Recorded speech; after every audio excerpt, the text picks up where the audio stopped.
मिलावट से बना हुआ लड्डू। मेरे भाई आज दानिश भाई जिंदा रहते थे तो ऐसे प्रसाद में मिलावट करने के लिए नहीं देते थे। मेरे यार मेरा मजाक से हटके मित्रों, ये सब शुरू हुआ था जगन्नाथ मोहन रेड्डी गारू सीएम बनने के बाद एक कमेटी बिठाते हैं। केएमएफ माने तो नंदिनी, जगन्नाथ बोलते हैं नंदिनी को तुम जो प्राइस में दे रहे हो ना उसका थोड़ा सा कम कर लो, 410 में दे दो हमें घी को, हम लोग आपसे ही खरीदेंगे। नंदिनी बोलता है हमारा घी के अंदर कुछ भी मिलावट नहीं होता है, हमारा परिशुद्ध घी है, इसी वजह से हम लोग कम नहीं कर सकते, हमारा प्रॉफिट कम हो जाएगा, इसी वजह से उनका हाथ पीछे कर लेते हैं। तब आता है एक रैंडम कंपनी, वो लोग मान जाते हैं 410 में घी देने के लिए। वो लोग पैसे बचाने के चक्कर में मिलाते हैं भैंस और सुअर का चर्बी का घी। आपको खिलाया जाता है घी बोलकर सुअर और भैंस का फैट। कालो कालो फैट कालो, घी मानकर फैट कालो, वो भी भैंसे और सुअर का। ये मिलावट से बने हुए लड्डू को पिछले 5 सालों से लोगों को खिला रहे।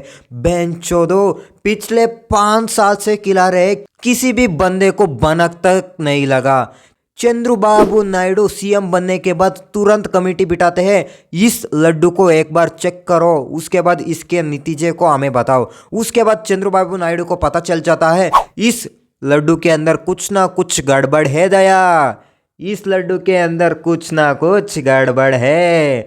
अब जगन्नाथ मोहन रेड्डी का खेल खत्म, अब आएगा मेरे पार्टी सस्ते में।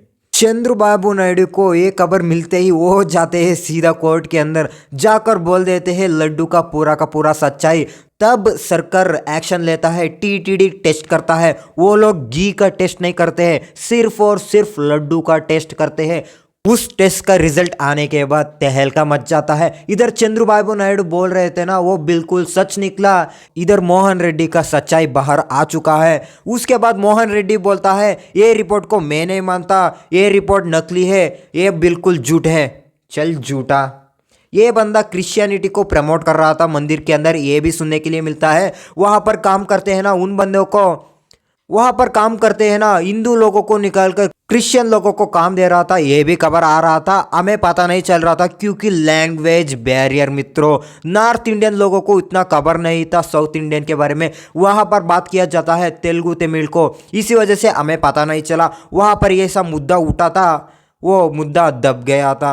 अब वो सारे मुद्दे मोहन रेड्डी को दबाएगा। मोहन रेड्डी का क्या होगा हालत, अब तो बहुत ही बुरा होगा। मोहन रेड्डी तो अगले साल नहीं जीत पाएंगे इलेक्शन के अंदर, उसके बाद फिर से मोहन रेड्डी इलेक्शन में खड़े रहेंगे, उसके बाद जीत भी सकते हैं क्योंकि इंडिया के लोग बहुत ही बुलक्कड़ है, उनको भूल जाते हैं उनने क्या क्या किया था। उसके बाद फिर से आएंगे, फिर से कुछ ना कुछ कांड करेंगे। मोहन रेड्डी तो पिछले 5 साल से सुअर और भैंस का घी खिला रहा था, बहुत ही मासूम।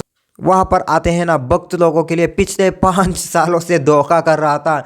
एक लड्डू तो फ्री में मिलता है, दूसरा लड्डू के लिए पैसा देना पड़ता है, उस लड्डू में भी भैंस और सुअर का घी। वाह यार, घी नहीं फैट से बना हुआ घी, उसको घी नहीं बोला जाता है, उसको फैट से बना हुआ तेल बोला जाता है। कौन बोलता है उसको घी? आप लोग बोल सकते हो, मैं नहीं बोलूँगा। नंदिनी अच्छे से दे रहा था घी को, यह बंदा उनसे नहीं लिया, इसको भी पता था वो बंदे मिलावट कर रहे हैं, ये बंदा देख कर भी नज़रअंदाज कर रहा था। ऐसा क्यों कर रहा था मुझे पता चल चुका है, ये बंदा क्रिश्चियन है, इसी वजह से हिंदुइज्म लोगों के ऊपर इसका कुछ ना कुछ होगा, इसी वजह से ये बंदा इतना जोल कर रहा था। यार क्या करते हैं यार, आपको सिर्फ और सिर्फ पैसे से प्रेम है तो सीएम क्यों बनते हो यार? ये पैसा कमाने का आसान रास्ता है मुझे पता है, फिर भी लोगों के ज़िंदगी के साथ ऐसा खेलना मैं नहीं मानता। कुछ बंदे तो यहाँ पर अंडे भी नहीं खाते थे, उन लोगों को तुम लोगों ने सुअर और भैंस की चर्बी से बना हुआ लड्डू खिला दिया यार। वो लोग मंदिर के अंदर पूछ कर स्नान करने के बाद उस लड्डू को खाते हैं, आप लोग उनके साथ ऐसे हरकत कर दिया, वो भी पिछले 5 सालों से।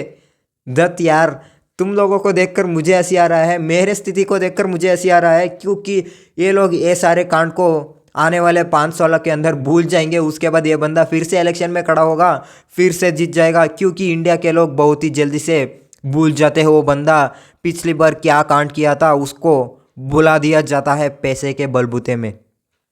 वो बंदा आने वाले 5 साल में फिर से इलेक्शन में खड़ा होगा, पैसा फेंकेगा, तमाशे देखेगा, पैसे को लेकर लोग वोट करेंगे, फिर से वो जीत जाएगा। चंद्रबाबू नायडू वो भी गोलमाल कर सकता है, उसका भी कुछ आता पता नहीं है, वो कहाँ पर कैसा जोल करता है किसी को भी नहीं पता। उसका अकाउंट कोई ना कोई रिवील कर देगा, उसके बाद मैं फिर से वीडियो बनाऊंगा। यही चुतियापंथी चलता रहेगा, एक साइकिल की तरह है। एक भी बंदा ढंग से काम नहीं करेगा, ये बंदा यहाँ पर गलती करा तो ये बंदा यहाँ पर गलती करेगा। हम चुतिया बंदे यहाँ पर बैठकर सारे चीज़ को देखते हैं, उसके बाद ताली मारते हैं, हंसते हैं, उदास होते हैं, उसके बाद क्या भूल जाते हैं मित्रों। मैं मिलता हूँ अगली वीडियो में। Till then take care, bye bye. हम लोग कुछ नहीं कर सकते हैं, सिर्फ और सिर्फ चिल्ला सकते हैं, उसके बाद क्या भूल जाएंगे मित्रों।